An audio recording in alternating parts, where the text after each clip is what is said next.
Hello and welcome to this tutorial. In this tutorial, I'm going to show you how to lock your chest. This has already been shown, so if I show you a little demonstration, this is what it should look, sound, be like. For this chest, I can open it. Let's say I have valuable items over here that I do not want anyone to take, and I want to lock it. Stand on top of it, press T, and copy this data. Data, merge, block. Then you're gonna do shift and whatever this key is. For me is where the hashtag is. For you guys, it could be just underneath the enter button.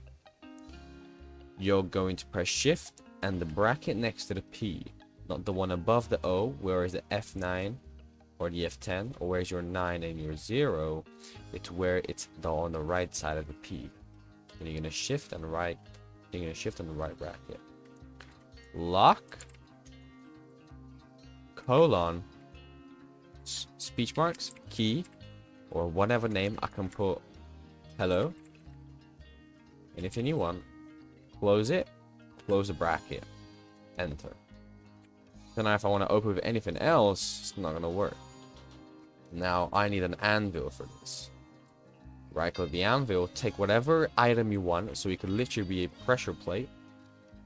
For this, I'm going to use a tripwire hook, rename it key, take it, and by using the key, you can open it. Now, they're not going to know what you named it, so it could be anything that you want. It could be as fascinating or as funny as you want to make it harder. Key, of course, can be a very easy thing to do, so this, I would say, is not really locked. But if you wanted to use, for example, what other name, you have to also rename the data merge block that you just done. Thank you so much for watching. If you enjoyed, please like and subscribe, and I'll see you guys.